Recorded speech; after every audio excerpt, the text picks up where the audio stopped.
اللہ رب العزت نے ارشاد فرمایا کہ اللہ کی عبادت کیا کرو اور اس کے ساتھ کسی کو شریک نہ ٹھہراؤ۔ مگر جو قابل توجہ بات یہ ہے وہ یہ ہے کہ حکم توحید اور توحید فی العبادت اور نفی شرک، اس کا حکم دینے کے ساتھ ہی اللہ تبارک و تعالیٰ نے وَبِالْوَالِدَيْنِ احسانا، اور والدین کے ساتھ ہمیشہ نیک سلوک سے پیش آیا کرو۔ اس کے ساتھ یہ فرمایا نوجوانوں کے لیے اور خاص طور پہ نوجوان بیٹوں کے لیے یہ بات بڑی توجہ طلب ہے کہ اللہ تبارک و تعالیٰ نے اپنا حق توحید بیان کر کے اس کے ساتھ متصل کر دیا ہے والدین کا حق کے بر، والدین کے بر و احسان کا حق، کہ ان کے ساتھ نیک سلوک سے پیش آیا کرو۔ اور اگلی بات مان وَبِذِی الْقُرْبَىٰ، پھر اس کے بعد قرابت داروں کے ساتھ بھلائی کیا کرو جن کے ساتھ تمہاری رشتہ داری ہے۔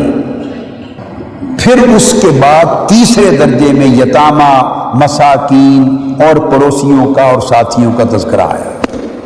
بہت لوگ آپ سوسائٹی میں ایسے دیکھیں گے جو مساجد پہ بھی بہت خرچ کرتے ہیں، غربا، یتامہ، مساکین پہ صدقہ اور خیرات بھی کرتے ہیں، لنگر بھی دیتے ہیں، بڑے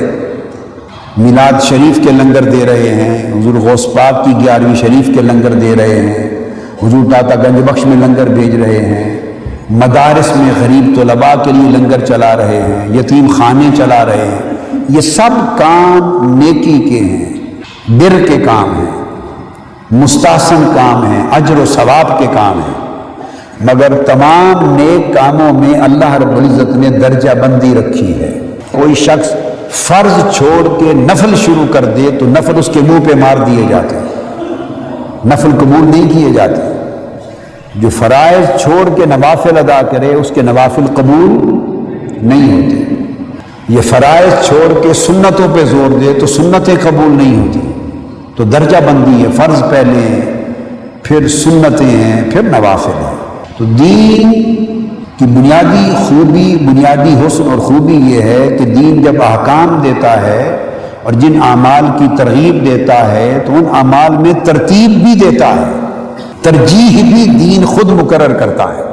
ہم ترجیحات اپنی مرضی اور اپنے ذوق سے مقرر کرتے ہیں، اپنے منشا سے مقرر کرتے ہیں، ترجیحات اپنی طبیعت کے مطابق مقرر کرتے ہیں، یہ حق نہیں ہے ہمیں۔ تو اسی طرح کہیں فرمایا کہ ہم نے انسان کو یہ وصیت کی، یعنی حکم دیا کہ والدین سے نیک سلوک کیا جائے۔ کہیں فرمایا کہ اگر تمہارے والدین یا ان میں سے کوئی ایک بڑھاپے کو پہنچ جائیں، اور بڑھاپے کی بات اس لیے کی کہ جب وہ بوڑھے ہو جاتے ہیں تو عین ممکن ہے کہ بعضوں کی باتیں اس طرح کی نہ ہوں، نارمل، جیسے ان کی جوانی میں جب شعور بھی جوان تھا اس طرح ہوا کرتی تھی۔ ممکن ہے عمر کی زیادتی کی وجہ سے ان کی باتیں آپ کو ذرا مختلف لگیں، اچھی نہ لگیں، آپ کی طبیعت پر بوجھ بنے۔ تو اس سچویشن کو قرآن مجید نے اور اللہ رب العزت نے ایڈریس کیا ہے، اس سچویشن کو کہ جب بڑھاپے کی وجہ سے ممکن ہے وہ ایک بات 10 بار تکرار کے ساتھ کہیں، اور آپ کہیں ابا جی اور اماں جی یہ ایک بات آپ نے بات کہہ دی ہے، میں نے سن لی ہے، اسے 10 بار کہنے کی کیا ضرورت ہے؟ پھر طبیعت اس طرف آئے گی۔ یہ اس سچویشن کو، نفسیاتی سچویشن کو ایڈریس کیا جا رہا ہے کہ اگر بڑھاپے کو پہنچ جائیں تو ان کی باتیں آپ کو اچھی نہ لگیں، تب بھی ان کو اف تک بھی نہ کہو، بے ادبی اور گستاخی سے ان کے ساتھ ہم کلام نہ ہو، اور جھڑکو نہیں،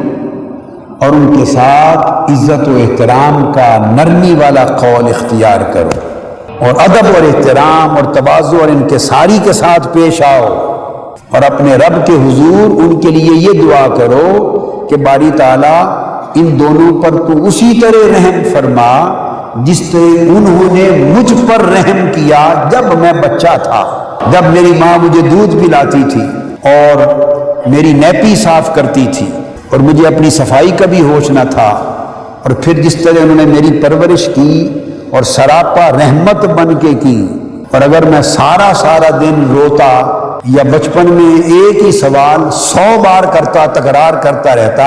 تو میرے ماں باپ ہر بار مسکرا کے جواب دیتے، مجھے مارتے نہیں تھے، جھڑکتے نہیں تھے۔ جس طرح میرے بچپن میں انہوں نے میرا خیال رکھا، اس طرح ان کے بڑھاپے میں تو ان کا خیال رکھ۔ دیکھیے نا، اپنے بچپن کی یاد دلائی ہے۔ اب آپ کہیں گے کہ ہمیں اپنا بچپن تو یاد ہی نہیں، ہمیں کیا پتا ہمارے بچپن کے ساتھ کیا ہوا؟ تو آسان جواب ہے، آپ کو اپنا بچپن تو یاد نہیں، مگر اپنے بچوں کا بچپن تو آنکھوں سے دیکھ رہے ہیں۔ بس جو آپ کے بچوں کا بچپن ہے، جو صبح و شام دیکھتے ہیں، سمجھ لو کہ جب آپ بچے تھے تو یہی کچھ آپ کرتے تھے اپنے ماں باپ کے ساتھ۔ اور ہم اپنے پوتے پوتیوں اور نواسے نواسیوں کا بچپن بھی دیکھتے ہیں، تو ان کا بچپن تو آنکھوں کے سامنے ہے نا، اسی پر اپنے بچپن کا قیاس کر لو۔ یہی کچھ ہم تھے، اور جو کچھ آپ اپنے بچوں کے لیے اب ہیں، وہی کچھ ہمارے والدین ہمارے لیے تھے۔ اور پھر فرمایا کہ ہم نے والدین کے ساتھ نیکی کا حکم دیا، اور اس کے بعد ماں پہ کنسنٹریٹ کر دی بات،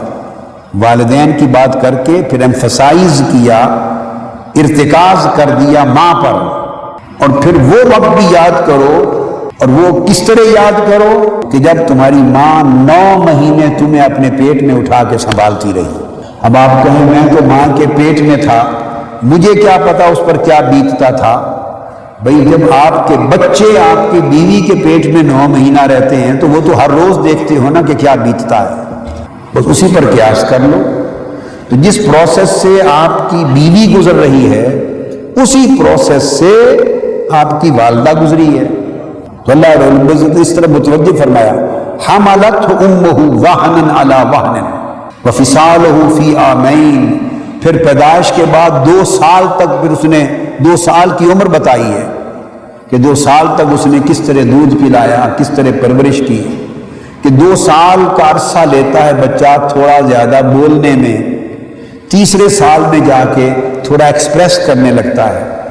جب بول نہیں سکتا تو وہ صرف رو کر چیخ پکار کے ذریعے ہی اپنا مطالبہ رکھتا ہے، اور اس کی چیخ سن سن کر بھی بعض اوقات کان تھک جاتے ہیں۔ اور اس 2-3 سال کی عمر میں سارا دن چیخ کون برداشت کرتا ہے؟ اب ایمانداری سے کہیے، باپ یا ماں؟ میں نے تو بہت سے باپ ایسے دیکھے ہیں، اور صبح و شام دیکھتا ہوں کہ بچہ جب رونے والا چیخنے والا ہوتا ہے پیدائش کے بعد، تو باپ اپنا بستر دوسرے کمرے میں لے جاتے ہیں کہ یہ تو ساری رات روتا ہے، مجھے ڈسٹرب کرتا ہے۔ تو شوہر بیوی سے فرماتا ہے کہ ساری رات تو اس کا خیال رکھ، میں نے تو صبح جاب پہ جانا ہے اور مجھے ڈسٹرب کرتا ہے۔ اس لیے اللہ رب العزت نے ماں کی طرف متوجہ کر دیا، حملتہ امہ وفصالہ فی عامین، اس لیے کہ نہ باپ نے اس بچے کو اپنے پیٹ میں اٹھایا، باپ تو حامل نہیں ہوا، عورت حاملہ ہوئی، پریگننٹ ہوئی، تو باپ کو کیا پتا کہ 9 مہینے کی کیفیات کیا ہوتی ہیں؟ یہ تو اس سے پوچھو کہ کس طرح زندگی اور موت کے مرحلوں سے وہ ماں گزری، اور کس طرح زندگی اور موت کے مرحلے سے آپ کی بیوی اور زوجہ گزرتی ہے۔ میں یہ کہا کرتا ہوں کہ اگر اللہ کا نظام ہے کہ بچے ماں کے ہی پیٹ سے پیدا ہونے ہیں، نظام قدرت ہے، لیکن ایک آدھ بچہ کہیں باپ کے پیٹ سے بھی پیدا ہو جائے،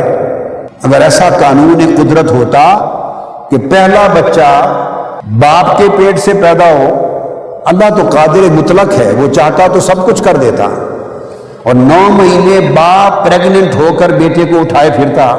باپ پھر گائنوکولوجی وارڈ میں داخل ہوتا شوہر، اور پھر درد ذے کے ساتھ اس شوہر کے پیٹ سے بچے کی پیدائش اور ولادت ہوتی، اور 2-3 سال ایک بچہ باپ پالتا، بیوی آزاد ہوتی، اس کے بعد باپ کو سمجھ آتی کہ دوسرا بیٹا یا بچہ پیدا کرنے کی خواہش ہے یا نہیں۔ مرد کا کیا جاتا ہے؟ مرد کی تو صرف ایک خواہش ہے کہ میں ایک بچہ اور چاہتا ہوں، بس۔ ایمان سے کہیے، اللہ کے حضور ہمیں دیانتداری کے ساتھ معاملات کو سوچنا ہے۔ مرد کی تو ایک لمحے کی خواہش ہے کہ مجھے ایک بچہ اور چاہیے، پھر اس کے بعد آ گیا ایک بچہ اور چاہیے، 6 بیٹیاں ہو گئی ہیں، تو آپ کی بیوی نے یک طرفہ تو پیدا نہیں کر لی۔ اگر 6 بیٹیاں ہو گئی ہیں تو اس میں اس کا قصور ہے یا آپ کا قصور ہے؟ کبھی میڈیکل پوائنٹ آف ویو سے سوچے تو آپ کے جین کمزور ہیں، اس بیچاری کا کیا قصور ہے؟ ماں کی طرف سے بھی کروموسومز آتے ہیں بیوی کی طرف سے، اور شوہر کی طرف سے بھی کروموسومز آتے ہیں، 50% اس کے 50% اس کے۔ یہی میڈیکل سائنس اور ایمبریالوجی نے بات بتائی، اور قربان جائیں یہی بات 1500 سال قبل تاجدار کائنات نے بتا دی تھی۔ جب یہودیوں نے آ کے پوچھا کہ بیٹا کیسے پیدا ہوتا ہے اور بیٹی کیسے پیدا ہوتی ہے، تو آقا علیہ السلام نے فرمایا اگر شوہر کا پانی غالب آ جائے تو بیٹا پیدا ہوتا ہے، اگر بیوی کا غالب آ جائے تو بیٹی پیدا ہوتی ہے، جس کو ماء المرء و ماء المرأة کہہ کر آقا علیہ السلام نے 15 صدیاں پہلے بیان کیا تھا، وہ آج جینیٹک سائنس نے 1500 سال کے بعد قول مصطفیٰ کی تائید کر دی۔ تو اگر 6 بیٹیاں ہو گئیں تو بیوی کا کوئی قصور نہیں ہے، وہ تو شوہر صاحب آپ کا اپنا نقص ہے کہ آپ کے جین کمزور ہیں کہ وہ غالب نہیں آ پا رہے اور بیٹا نہیں بن رہا، مگر وہ کہتا ہے کہ نہیں جب تک بیٹا نہیں ہوگا میں نے بچے کرتے ہی چلے جانا ہے۔ قربانی دیکھی اس خاتون کی کہ شوہر کی خواہش کے پیش نظر، ہاں عورت کی بھی خواہش ہوتی ہے بیٹا، اس کی بھی ہوتی ہے، مگر کتنی بڑی قربانی دیتی ہے، تو 7واں بیٹا ہو گیا یا 9واں بیٹا ہو گیا۔ اور میں ایک ایسے عالم دین کو جانتا ہوں جو بہت بڑے نامور عالم دین تھے، اور آپ سارے ان کے اسم گرامی سے واقف ہیں، نام نہیں لوں گا، اب وہ دنیا میں نہیں رہے، وفات پا چکے، اللہ ان کے درجات بلند کرے، مگر یہ بات آپ کے نالج میں نہیں ہوگی، اور وہ کراچی کے تھے، ایک ہی زوجہ سے ان کے 24 بیٹے تھے۔ اب آپ بتائیے کہ ان کی زوجہ نے کیا قصور کیا تھا، کیا گناہ کیا تھا، 24 بیٹے ایک ہی زوجہ سے۔ تو میرا کہنے کا مقصد یہ ہے کہ شوہر کی ایک خواہش ہے، اور اس کی ایک لمحے کی خواہش کے نتیجے میں اس خاتون کے 9 مہینے کی تکلیف اور اذیت برداشت کرنے کی قربانی ہے، اس کی طرف اللہ رب العزت نے متوجہ فرمایا۔ اجمالی بات کی وَوَصَّيْنَا الْإِنسَانَ بِوَالِدَيْهِ مجمل، اور ہم نے ماں باپ کے ساتھ نیک سلوک کرنے کا حکم دیا، بات کر کے پھر ایمفسائز کر دیا، ارتکاز کر دیا ماں پر آ کر، یعنی بیوی پر۔ وہ جو ماں ہے کسی کی وہ اس وقت شوہر کی بیوی تھی، اولاد کی ماں ہے اور شوہر کی۔ حملتہ امہ وہنا علی وہن وفصالہ فی عامین، یہ ماں کے اوپر پورا ارتکاز کر کے پھر فرمایا انشکر لی ولوالدیک، میرا بھی شکر ادا کر اور اپنے ماں باپ کا بھی شکر ادا کر، مگر اس میں الگ تخصیص اس بیوی کی اور ماں جو بنتی ہے اس کی قربانی پر متوجہ کیا، اور دونوں پیریڈ بیان کیے، اس کی پریگننسی کا پیریڈ 9 مہینے کا، وہ تکلیفیں اور مصائب و آلام بھی، اور تولد سے لے کے ابتدائی 2-3 سال کا عرصہ ان مصائب و آلام کو بھی بیان کیا جن مشکلات میں سے وہ گزرتی ہے۔